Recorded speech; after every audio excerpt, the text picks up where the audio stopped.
Hey everyone, Mitt here from Foundation Capital.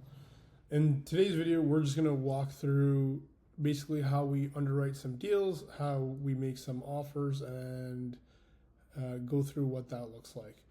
So, what we noticed, we always look at deals that are available on the market, and we look at some off market properties as well through our networks and relationships that we have.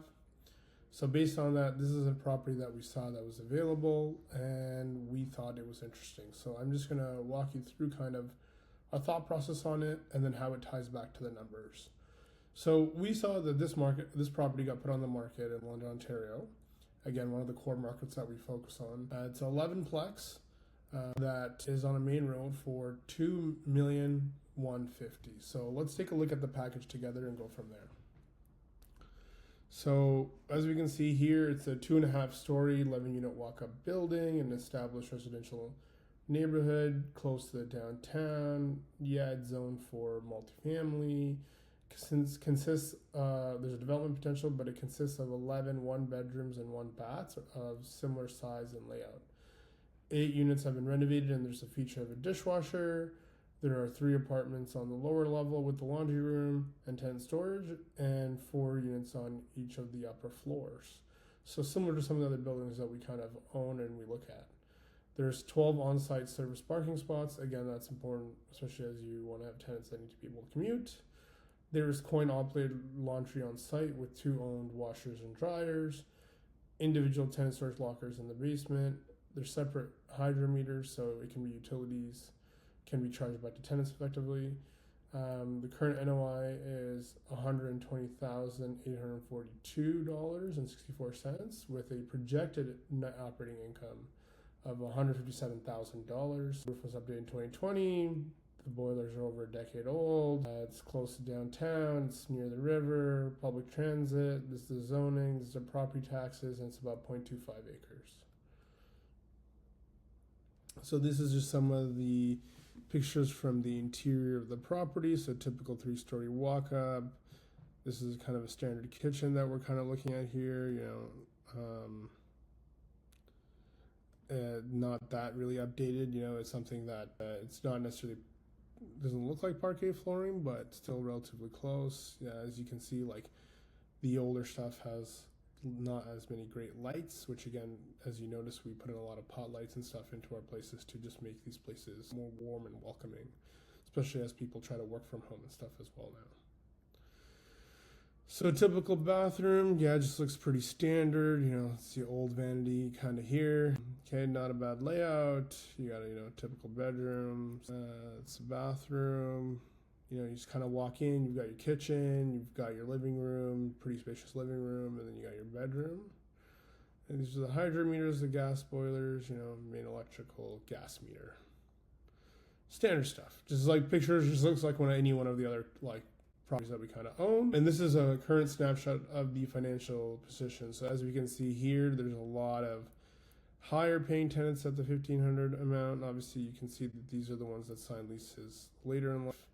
But you've got a few tenants, at $935, $1,000, $718, and $791, and laundry at $155. So again, coin laundry. So this, I believe, averages out to about $1,240 a unit. So overall, not too bad. Usually, on average, when we buy a building to renovate and really push its value up, we'll typically aim for lower if it's fully unrenovated. But as you can see, it's been renovated or been touched up over the years, so it is commanding a higher rent roll. So there is upside. There's 1, 2, 3, 4, 5 units where you can probably see another $500 to $800 in upside. So it's pretty interesting, pretty quick, easy way for a person to buy this and turn it over. So definitely something that meets your strategy. Their property taxes here that they have is $22,000, a little different from obviously the 2025 amount. This is their insurance amount, this is the utilities, and this is the repairs and maintenance. So, when I take a look at this as on an overall basis, usually we are looking at higher for repairs and maintenance, especially as an older property. There might be some one-time expenses that will be higher, and we'll look into that more in the numbers. So basically, as we look at these properties and we see them available for sale, we'll request this package. We'll take a quick look to see if it meets our criteria. So 2.5 story walk up, totally meets our criteria, has partial renovated, partial not, again, meets our criteria. That way we're able to hit our distribution from the property's cash flow, and then also get appreciation upside and increased cash flow from turning over units. So let's dive a little bit deeper. They go ahead and say, okay, this is what the projected could be when everything is at 1,500 and you're still having laundry, for a total income of 16,665, and relatively the utilities have been kept the same, and saying, okay, you can get your NOI here. As you know, typically when we renovate some of these units, depending on the type of tenants that move in, you'll see some of your expenses go up. But already off the bat, a couple of items that's obviously missing in here, and it's obviously custom to the person, and that'll be a factor in the appraisal, is things like property management, landscaping, snow removal. Again, this has 11 parking spots, so you have to take that into consideration, that hey, in the winter there is going to be snow, you're going to have to get somebody to shovel it, you're going to have to get somebody to come in and clean the hallways in the building. These are all different factors that are missing. So the location, you can see it's relatively near the water, so now we have to kind of consider, hey, is there potential impact on the insurance? So that insurance amount was relatively low at $5,000. We're seeing insurance on some of our buildings around there, but that's typically where we've updated quite a bit of the interior of the building. As you can see from the photos, the renovations have been kind of keeping it, not super outdated, but it isn't anything fancy. So, there is going to likely have to be electrical and plumbing and other work that needs to be done to just keep the longevity of the building for it to make sense. So again, it's close to the bridge over here and close to downtown. So definitely we have to see if it's on a transit corridor or if it makes sense. So that basically made us kind of say, hey, look, we're going to dive deeper into the property, see if this all makes sense. They did talk about development potential, so what does that look like? So when we look here on the map of the property, we can actually see that the property is relatively close to the Thames River. Yes, I've been blocking a lot of this information because, again, this is a package that was sent over to us, so it is confidential. But this kind of overlay of our package kind of gives you like, hey, where is it in regards to the city? Is it along transit lines? Is there employers and work nearby? Or is it really walkable? Or do they need to park? And so, as you can see, this property is relatively big, and that it does have a slightly larger backyard. But if you're going to really build anything, you might want to pick up some of these other properties that are next to it to really do something that is going to justify spending. They want $2.15 million for this. So, does that really make sense? Who knows? But a big thing is, because it's next to the river, is you have to consider that there might be flooding issues. So when water levels rise as a result of heavy rainfall, snow melting, global warming, all that. So if water level rises, what you don't want is the water overflowing from the river and coming up and impacting your property and causing a flood.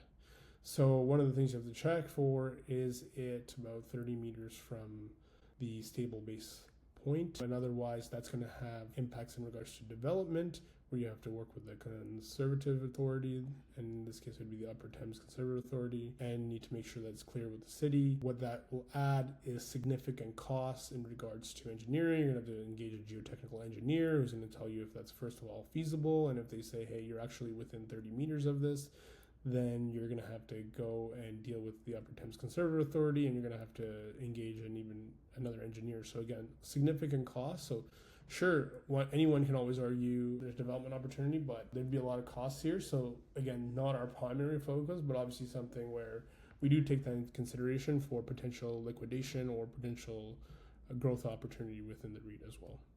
So that's the entire package. So we've taken a look. We see that, okay, it's located in a decent enough area. We're gonna have to do our due diligence to see if it's on a transit corridor.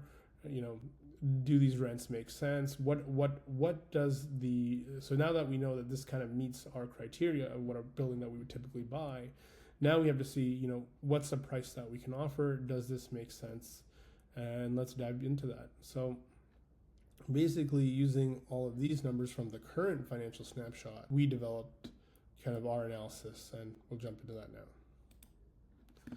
So jumping into that, basically, you take the gross rents there, the 13,641, and I subtract the laundry rent and divide it by the number of units. We know for a fact that this is what they want. I'm saying it's the current appraisal value. We don't know that, but that's what they want is $2,150,000. There's 3 appliances in the unit because they've added in dishwasher, and we've filled out the other criteria here and saying that we're not going to go for MLI here, and that there isn't a heat pump because it has been renovated, and there is no elevator. So when you take all these factors into consideration, you plug these numbers into our spreadsheet. We know the vacancy right now that they're using in London is 3%. Again, that'll vary depending on the year in the market. So this can be lower. I think it is lower, but we plug 3% in there. This auto calculates kind of what the monthly looks like. We added in the laundry back here for the 155, and we got the effective gross income of where it's at right now. Then from the package, we just took the property taxes, the building insurance, and roughly around where they had utilities. They didn't have an amount for landscaping, snow removal, and custodial. We put $300 a month, but that is relatively conservative. But with economies of scale, you can get that. Otherwise, you can see anywhere between $500-$600 if you only have one property. So again, definitely a factor that'll drive down your costs. So then once we take that into consideration, and then we have to plug in that using CMHC financing, there are additional costs as it might relate to heat pumps, AC, appliances in the unit. There's a standard management fee that they have and salaries allocated to the building, and then the standard repairs and maintenance that both the bank and CMHC utilize. In this case, obviously there's no elevator, so that's blank. And then we have the miscellaneous that they typically will add on, and the reserve that they have for larger capital expenditures. And so that's how we end up with the net operating income that we're calculating out here.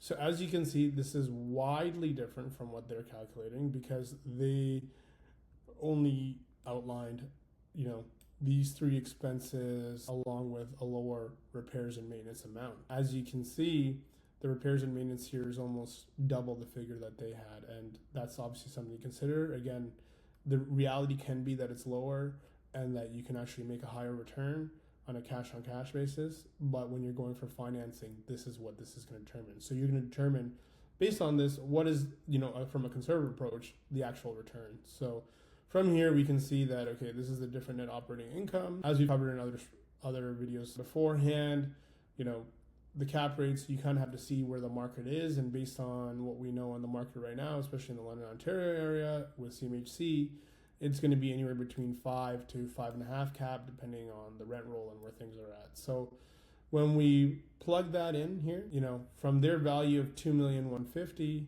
we're actually getting the highest kind of value that we can pay under bank financing would be 1.95, with it really trending, let's call it under CMHC, to the 1,750,000, and on the low end under bank financing it's 1,750,000. So when we look at this kind of matrix, it kind of tells us like, hey, there's a price gap in this, and that obviously comes from the fact that they are probably excluding and saying like, look, we're not going to spend this much on property management or salaries. You'd want to add that back, and if you're willing to do that, that makes sense, but you're going to have to put more down payment into it because this is all CMHC really is going to determine as the value. This is not even the mortgage. So from there, what we do is we plug in the rates, the 5-year rate and the 10-year rate that's available by the Canadian mortgage bonds, and then the typical spread that's added in for a loan of this size. And so for the 5-year, we get a 3.91 rate. For the 10-year, we're at a 4.37 kind of rate. Going through the debt service coverage ratios, again, this is based on the different lending programs between the banks and CMHC and the different CMHC programs. Again, for the 5-year and 10-year, there is different debt service coverage ratios that are required. So from there, we know, all right, this is the maximum supportable debt that's available when you're just calculating it roughly on the math basis. So the max debt you're going to get is anywhere between 1.3 through the bank, 1.475 through CMHC standard, or 1.75 through the MLI Select program. However, the MLI Select program does have a cap of where it will only land on standard program of up to 85% loan to value of what they determine as the value. So as we can see, this loan amount of 1.475 will actually be lower because they can only go up to of the value that was determined. So this loan amount of 1475 is going to be going down. And as we go down here, the adjusted debt is actually 1424. Under MLI, again, this is saying 105% of the cost. So, as we go back, we say, what, this is gonna, and again, the cost is not what you're buying it for, the cost is what CMHC determines. And in this case, it's saying, hey, look, the value is 1650, that's 105%. We actually have to bring the loan down to 95. So you're at 1,577,000, and these are the amended mortgage payments as a result. And then, we factor in the different costs related to MLI to do the work that's required for these units. And then as a result, we can see that of the three options between bank financing, MLI, CMHC Standard, and MLI Select, CMHC Standard is what's going to ultimately net you the most amount of money. So we're looking at this as solely as a CMHC Standard debt play for this property. So then, now that you know all of this and you know the debt, you're like, hey, what does my return look like? And this is where we go in and we say, okay, well, what price are we going to offer? We had just plugged in a $2 million purchase price, and we can see that, okay, based on a $2 million purchase price, there's land transfer tax, legals, less the last month rent. And I'm just going to say that this is accurate here. We can see that the total closing cost, if you're about $2 million, is going to be roughly the same across all three. The only factor is that it's cheaper legals when you're going through bank financing. So again, we're doing standard. So you're seeing you're in for $2,047,000. The mortgage, as we calculated above, is only going to be $1,424,000. So you'd have to put about $623K down in order to purchase this property. That's before any renovations or anything. And based on the amended mortgage payment, the annual cash flow that you would see from this property would be about $40,000, and you'd have about $15,000 in principal pay down. So about you're spending $623,000, you're going to get $55,000 in total return, excluding any appreciation that you can force. Again, that's a bonus, and that's what we look at. So here we can see the cash on cash return is 6.39% with a total return of 8.8%. As you know, at Foundation Capital, getting a 15% plus target return. And so obviously a combo of that is us doing the work to get it up, but we want to make sure that when we're buying properties, they're roughly close to our 7% as is, so that we're able to continue to service the distribution that we make. And obviously as we turn over properties and increase the net operating income by increasing the rents, the cash on cash return goes up as well. But in this case, as we know, when we looked at the rents previously, there's a couple of 1,000s, there's 2 700s. So there's room where your overall cash flow can probably go up about $6,000 for every unit that you turn over. And so if we were to say, what does that look like? Just for the sake of that, let's plug in $6K into here in the cash flow. You can see if you got that turnover, boom, suddenly that's going to hit that 7.35. But in that same light, you're going to have to add, let's call it $50,000 to it. And so really you're back down. So you're going to have to get a few units turned over and potentially refi, because again, the value will go up. You're going to pull out more debt, so you're less cash in to get that cash on cash yield. But as is on it at the $2,150,000 price, this is not something we would do in the fund. It doesn't make sense. So that's not the offer that we wrote them. So we saw $2,150,000. What they're asking is not going to make sense. We're going to go $2 million. That's still not getting us that return on that cash on cash basis or the total return basis. So then we're going to start seeing what does that again look like. So there's this purchase price divided by the unit. So that's obviously a comparison or a factor that people need to consider as well, is what is the price per unit when you're looking at a property's value. So that's asking $181K a unit. But what we know is it's all one bed. So again, if these were spacious one beds, there's potential opportunity for you to do that renovation work and create additional units. But again, not everybody's going to do that. It's going to require more capital. And when you're paying this much for a one bed, especially with where the rents are and where the expenses are, it's not really going to make sense. And we've saw of other comparables selling closer to, like, let's call it 165 a unit. So if we go 11 times $165,000 a unit, you're looking at $1,815,000. Now you're seeing, okay, cool, the cash on cash returns there. Now the total return is getting closer to where we want to hit as is. Again, this is without any rent increases or without getting us any additional turnover. We say, okay, cool. But remember, we said as we looked at the pictures, it can be dated. There might need more work. The boilers are 10 years old. There might be some, late maintenance that needs to go in. Again, there was only about a $5,000 cost going into, maintaining the building as is. So again, more headache. There's probably more headaches that you don't know that are going to come up. So, if you add like 40, 50K in unexpected costs, this is going to drive your returns down. So, taking that into consideration and looking at where the price valuation from CMHC and stuff landed, the offer that we actually threw out was $1,750,000. And that gives us, on an as-is basis, a cash-on-cash return of about 11% and a total return about 15%. So if they were going to take our offer at $1,750,000, this is a done deal. We'll take it. It helps us hit our minimum return that we look to target, or the return that we target in the fund. But again, we understand that sometimes there needs to be wiggle room. But based on recent comparables, we saw other properties selling at $165,000 a unit where it was a combination of 1 and 2 beds. So we were very comfortable making this offer. The agent on this deal actually told us that there was a couple of offers in, so we weren't actually able to get our walkthrough done. So we threw an offer at $1,750,000 with including our standard conditions. As long as it kind of makes sense to hit our returns, then we're willing to close on it sight unseen, even if it requires, let's say, call it $100,000 in extra work.